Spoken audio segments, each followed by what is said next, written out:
கார்த்திகை தீபத்தின் முதல் நாள் ரொம்ப சூப்பராக விளக்கெல்லாம் ஏற்றி வச்சு ரொம்ப பாசிட்டிவ் வைபாக வந்து செலிப்ரேட் பண்ணியாச்சு. நேற்று போட்டிருந்த ஷார்ட்ஸில் அகல் விளக்கு க்ளீன் பண்ணுற மாதிரி காட்டியிருந்தேன். அதை அப்படியே நைட்டு க்ளீன் பண்ணி தண்ணி உள்ளே போட்டு வச்சுட்டு காலையில் எடுத்து நல்லா ட்ரை பண்ணிவிட்டு எடுத்துகிட்டு போய் நல்லா மாடியில் வச்சுட்டேன்.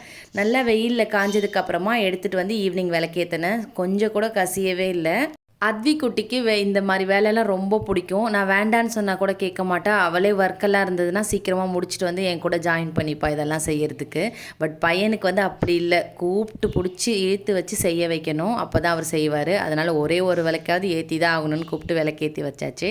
மேரேஜ் ஆனதுலேருந்தே இந்த சாமி கும்பிட்ற விஷயம்லாம் எனக்கு எப்படி தெரியுமோ அந்த மாதிரி தான் ஃபாலோ பண்ணிகிட்ருக்கேன் இந்த ப்ராசஸ்லாம். பட் அம்மா நேற்று கால் பண்ணிவிட்டு திருவண்ணாமலை தீபம் பார்த்ததுக்கப்புறமா லைவில் நீ அதுக்கப்புறம் விளக்கேற்றி வை அப்படின்னு சொன்னாங்க. அதையும் இந்த டைம் வந்து ஃபாலோ பண்ணியாச்சு.